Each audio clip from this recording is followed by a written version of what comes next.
"We don't shoot our animals." That's what the zoo spokesperson said just hours after a tiger mauled one of their own to death, because to them the tiger was too rare, too precious a life, too valuable to take. But what about the zookeeper? What about Stacy, Conweiser, who gave her life to protect that very animal? In that moment the world watched in disbelief and asked the unthinkable, when did an animal's life become more valuable than a human's? They called her the Tiger Whisperer, a woman who spoke the silent language of one of nature's most feared predators. For over 3 years, Stacy Conweiser worked side by side with the Malayan tigers at Palm Beach Zoo. She knew their patterns, their moods, their boundaries. But on April 15, 2016, something went wrong inside a secure, off-limits area of the tiger enclosure. Stacy was fatally mauled by a 13-year-old male tiger just moments before the scheduled afternoon show. First responders were called, but they couldn't reach her, not with the tiger still standing over her body.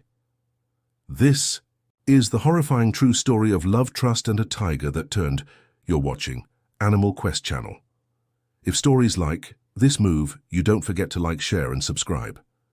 Now let's begin.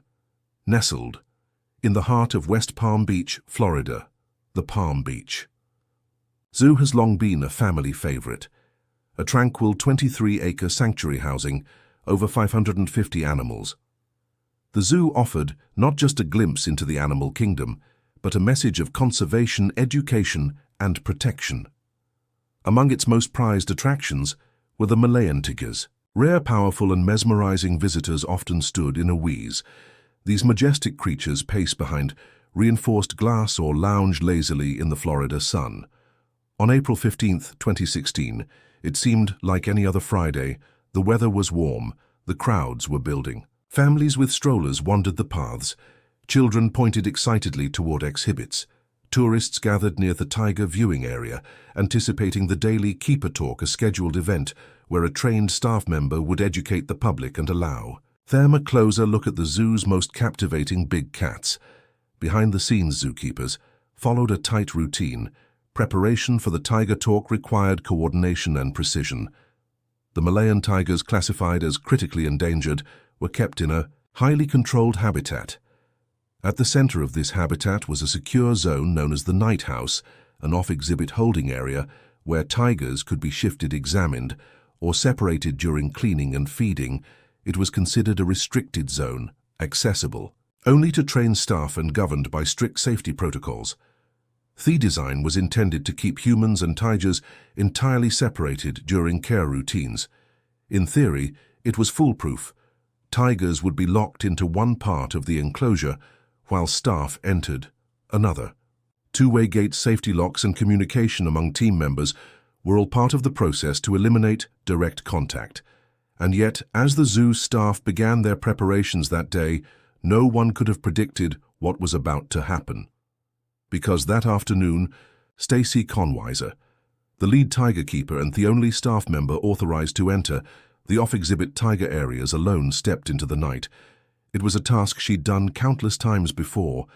She was preparing for the upcoming show-making, sure everything was in order before the public demonstration began. But within minutes, that quiet routine would spiral into a nightmare, one that would shock the nation and leave a permanent scar on the zoo's legacy. But who was Stacy Conweiser? Stacy Conweiser was more than just a zookeeper. She was the heartbeat of the Palm Beach Zoo's Big Cat program. At 38 years old, she held the title of lead tiger keeper, a role that required precision, strength, and most importantly, trust. For over 3 years, she had worked closely with the zoo's 4 Malayan tigers, developing a routine, building relationships, and earning their trust through consistent care and attentiveness. Among the team, she was widely respected for her calm demeanor, her knowledge of the animals, and her ability to predict their moods with stunning accuracy. It was this rare sensitivity that earned her the nickname, the Tiger Whisperer. Stacy held a degree in biology and had devoted her life to conservation. She had previously worked at other wildlife institutions before arriving in West Palm Beach, but it was at Palm Beach Zoo that she found her calling. She spoke often about the urgent need to protect endangered species. For her, working with the Malayan tigers wasn't just a job, it was a mission. She believed that, by educating the public, by creating awe and connection between humans and animals, she could help protect these vulnerable creatures from extinction. But Stacy didn't just talk about her passion, she lived it. She spent long hours at the zoo, often volunteering to take on extra tasks involving the tigers. Co-workers described her as laser-focused, methodical, and quietly confident. One fellow keeper said she understood those tigers better than anyone. She was cautious but never afraid. Stacy respected their power, and they responded to her in a way they didn't with anyone else. She was especially bonded with one of the males, a 13-year-old tiger who had been in her care since the beginning of her time at the zoo. This tiger was known for his size and commanding presence, but under Stacy's care he was calm, manageable. She had worked with him hundreds of times before entering the off-exhibit night to perform tasks and coordinate routines with the precision of someone who knew every inch of that enclosure. To visitors and volunteers, Stacy was someone to admire. To her colleagues, she was irreplaceable. She had trained new keepers, updated protocols, and advocated for better safety systems. And yet it was Stacy's own trust in the systems and in the tiger she had worked with so closely that would ultimately place her in a fatal position. On April 15, 2016, Stacy entered the night house alone, as she had done so many times before. She was preparing for another routine show, but this time the tiger wasn't secured, and in the next few minutes everything would change. April 15, 2016. It was just after 1 p.m. A talk was scheduled for later that afternoon, and preparations were already underway. At Palm Beach, zookeepers followed a structured routine to ensure everything ran smoothly. The Malayan tigers were to be shifted into their holding areas while staff performed safety checks, clean viewing zones, and made sure the public space was ready. For guests, these tasks happened behind the scenes, out of sight from visitors, and away from the carefully crafted illusion of effortless wild beauty. Stacy Conweiser was in charge of these preparations. As the lead keeper, she was responsible for making sure the tigers were in the correct enclosures, that gates were properly secured, and that all safety measures were observed before anyone, staff or public, entered the areas nearby. That day she stepped into the night house alone. According to zoo protocol, this was standard for the role she held. She was trained, authorized, and familiar with the animals. It was something she had done countless times before, but it was a decision that would later raise troubling questions. According to zoo records, certain activities like shifting tigers between enclosures or physically entering secured areas were supposed to be performed with 2 staff members present. Not necessarily inside the same space, but with one acting as a spotter, a backup in case something went wrong. It was a redundancy meant to add an extra layer of safety, not because of distrust in the animal, but because of the unpredictable nature of working with a 300-pound lb predator. On that Friday, Stacy did not have a second keeper observing her. No one was watching the lighthouse, and it wasn't considered an error at the time. What she was doing, prepping the tiger area, wasn't categorized as dangerous under the zoo's internal protocols. She wasn't supposed to be in direct contact with the tiger. The system in theory prevented that, but systems fail, and in this case something went horribly, fatally wrong. There was no warning, no sound, no sign of struggle heard from outside. One moment Stacy was performing her duties. The next she was gone, silent, out of radio contact, unreachable. When her co-workers realized she hadn't checked in, they knew something was off. A keeper not responding wasn't just unusual, it was terrifying. And then the truth began to emerge inside the night. The 13-year-old male tiger had not been properly secured in the expected holding area. Somehow, whether due to a gate left open, a miscommunication, or a tragic mistake, he'd full access to the space Stacy had just entered in. That moment the routine shattered. All the training, all the experience, all the trust, it all collapsed in seconds. Inside the night, the space was supposed to be secure. A series of gates, metal partitions, and holding cells separated the keepers from the tigers, but something that afternoon didn't go as planned. Somehow the 13-year-old male Malayan tiger was not contained. Whether it was human error, a mechanical failure, or a lapse in protocol, it remains unclear. What is known is this: Stacy Conweiser was alone and the tiger was with her. There is no video surveillance footage. If it exists, was never made public. But zoo officials later confirmed what everyone feared. The tiger attacked swiftly. There was no time to call for help, no chance to retreat. The animal she'd cared for, fed, spoken to, and protected for years turned on her in an instant at 1:52 p.m. The emergency radio call went out. A staff member found Stacy unresponsive inside the night. She had been mauled. There was blood. The tiger was still present. The scene was chaotic. Every second counted, but no one could reach her. Protocol dictated that tranquilizers or lethal force could only be used under very specific conditions, and in this case the tiger was standing over her body. The risk was too great. A tranquilizer might take minutes to work, and a missed shot could provoke a second attack. A bullet might hit Stacy instead. The zoo made a decision that would soon ignite controversy. They would not shoot the tiger staff. Scrambled to lure the animal away, using food voice commands, anything that might create a window of opportunity. It took precious time. By the time the tiger was finally secured in another enclosure, paramedics rushed in, but it was already too late. Stacy Conweiser was critically injured, barely alive. When she was finally retrieved from the night, she was rushed to St. Mary's Medical Center, but the injuries were catastrophic. She was pronounced dead shortly after arrival. The news hit the zoo like a shockwave. The public didn't hear the details right away, but behind closed doors the staff were devastated. One of their own, one of their best, was gone, killed by the very animal she had devoted her life to protecting. The moment the emergency call went out, the entire zoo went into lockdown. Visitors were quickly escorted out of public areas. Staff members were pulled from nearby exhibits. Sirens echoed across the grounds as fire trucks, ambulances, and law enforcement descended on Palm Beach Zoo. But while help had arrived, it couldn't reach Stacy. Thetiger still had control of the night zoo. Policy was clear. No one, not paramedics, not police, could enter until the animal was secured.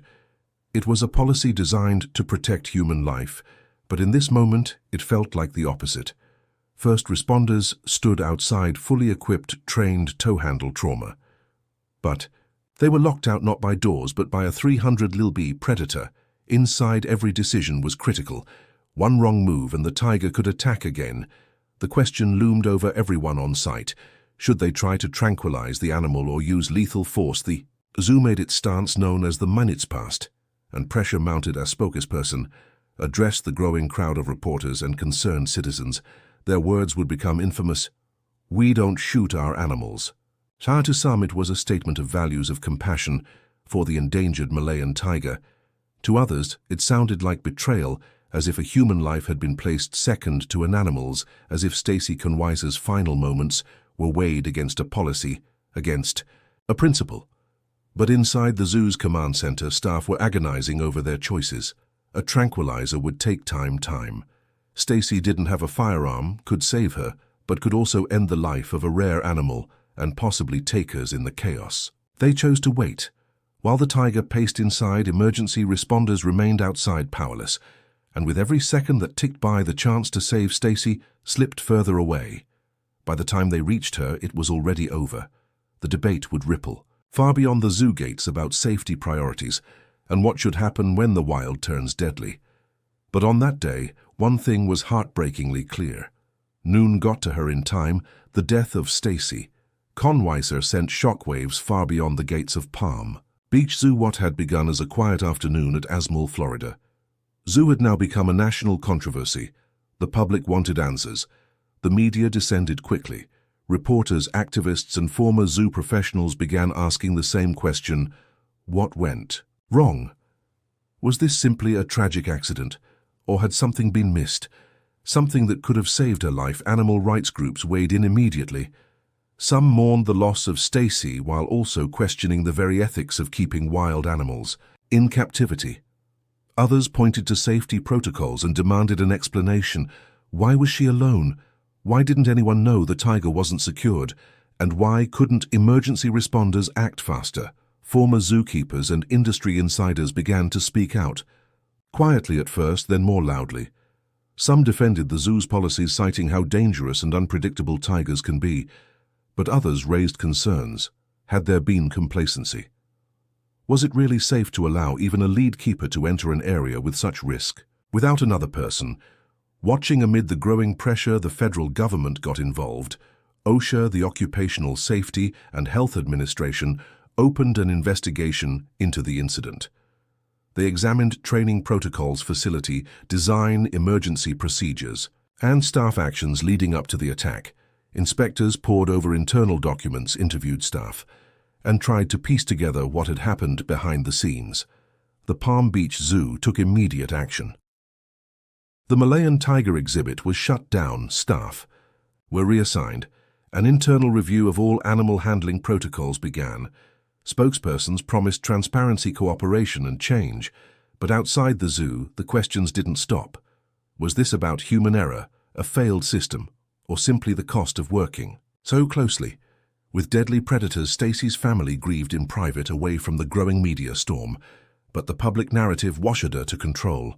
Some saw the tiger as a wild animal reacting on instinct, doing what tigers do, but others saw it as a completely preventable human tragedy, one that didn't have to end in death. The debate grew louder. Was Stacy's death a consequence of her bravery, of her trust in the system, or was it the result of flawed safety policies that failed her in her most vulnerable moment? The tiger that killed Stacy Conweiser was a 13-year-old male, an apex predator in the prime of his strength. He had lived at the Palm Beach Zoo for years. Zookeepers knew his routines, his triggers, his habits, and Stacy, she knew him better than anyone he was. Her favorite, she had helped care for him, trained him, and spoken often of their quiet bond. After the attack, the question emerged: what would happen to the tiger? In many cases, when a captive animal kills a human, the outcome is swift and final: euthanasia. It's seen as necessary to prevent future danger. But not this time. The Palm Beach Zoo made its decision clear. The tiger would not be put down. To many, it was a controversial move. Critics demanded to know why. But zoo officials stood firm. They emphasized that the tiger had not escaped, had not lashed out without cause, had not violated the enclosure's design. According to them, he had simply reacted the way any wild animal might when startled, provoked, or confused by the presence of a human inside his space. There was no evidence of malice, no sign of deliberate aggression. It was instinct. The tiger was, by all prior accounts, healthy and even-tempered. He had not shown signs of aggression during daily training sessions.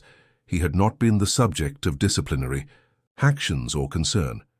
In fact, he was one of the more cooperative animals in the exhibit. Buton, April 15, 2016. Instinct took over, and a split second changed everything. The decision to spare his life stirred strong emotions. To some, it was a necessary act of compassion, a recognition that animals act on survival, not revenge. To others, it felt like injustice. Stacy was gone and the tiger remained. He was eventually relocated within the zoo, kept from public view, while emotions simmered, still alive, still pacing. Behind fences, still present in a story that now carried the weight of loss. And whether seen as victim-villain or just an animal doing what nature wired him to do, he would forever be known as the tiger that killed the tiger whisperer. The tragedy didn't end with Stacy's death. Its impact rippled outward into homes, hearts, and the minds of those left behind. Stacy Conweiser wasn't just a zookeeper, she was a wife. Her husband, Jeremy Conweiser, worked alongside her at the same zoo. He knew the risks, he knew the routines, and yet nothing could prepare him for that moment. The call, the panic, the unthinkable reality that his wife had been killed by the very animal she loved most. In the days that followed, Jeremy spoke publicly. His voice was steady, but the grief was unmistakable. She died doing what she loved, he said. She loved those cats more than anything. They were her passion, her purpose. Inside the zoo, the mood shifted. A heavy silence replaced the usual morning chatter. Staff who had worked beside Stacy now struggled to return to the same routines in the same enclosures, surrounded by the same animals. The night house, once a place of structured care and quiet control, was now a symbol of trauma. Palm Beach Zoo brought in trauma counselors.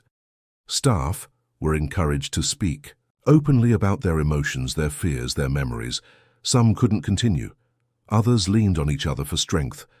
There was no easy way to reconcile what had happened. The zoo had always operated on the balance between awe and danger, between the beauty of wild animals and the constant awareness that one wrong move could turn fatal. Now that balance felt broken, and in the quiet corners of the zoo community, a deeper conflict took hold. How do you mourn a beloved colleague while still honoring the animal that caused her death? Some staff members found peace in the idea that Stacy would have never wanted the tiger to be harmed, that she had accepted the risks, that she had always believed in conservation over control. Others weren't so sure. In private, they questioned whether more could have been done, whether protocol had failed her, whether this tragedy could have been prevented not by blaming the tiger, but by improving the system. The Palm Beach Zoo was no longer just a workplace. It had become a place marked by memory, a place forever changed by a loss that was both deeply personal and publicly unforgettable. In the weeks following Stacy's death, questions turned into investigations, and investigations led to findings no one could ignore. The Occupational Safety and Health Administration, OSHA, launched a full review of the Palm Beach Zoo's protocols. What they uncovered was troubling. Their final report pointed to several safety shortcomings, chief among them the absence of a required buddy system. Stacy had entered the night house alone. According to OSHA, this created a critical vulnerability, one that could have been prevented by simply ensuring a second staff member was present. They also noted inadequate physical barriers. The tiger's separation from humans, which should have been absolute, relied too heavily on routine rather than reinforced engineering. One slip, one oversight, one unexpected behavior, and the result was deadly. And then there were the emergency protocols. When Stacy was attacked, responders were unable to intervene immediately. The policies in place designed to protect both human life and animal life left no clear path for urgent rescue. The tranquilizer debate, the no lethal force stance, the delay in accessing her body, these all compounded into a fatal series of limitations. OSHA fined the zoo and issued citations, and to its credit, the Palm Beach Zoo responded. They overhauled internal procedures, mandatory two-person protocols were instituted, barriers were reinforced. Staff received additional training. The tiger exhibit remained closed for months while improvements were made, but the broader conversation had already begun. Around the country, zookeepers, animal trainers, and wildlife experts asked the same haunting question: how safe is safe enough when working with apex predators in captivity? Tigers aren't pets, they aren't tame. Even with years of bonding, trust, and training, they're still wild animals driven by instinct, capable of devastating force in seconds. And while most zoos pride themselves on safety, Stacy's death was a reminder that routine can breed complacency, that passion can sometimes overshadow precaution, and that no amount of experience can fully eliminate risk when the line between human and predator is so razor thin.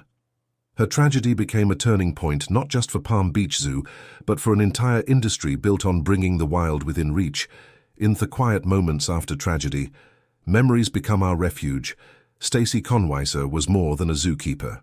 She was a caretaker, a guardian, and a friend to their majestic tiger. She loved footage from earlier days, shows her smiling softly as she moves beside the great cats, her calm presence a testament to years of dedication and trust. But in a single moment, that life was stolen by the very creature she devoted herself to. Protecting her story isn't one of blame.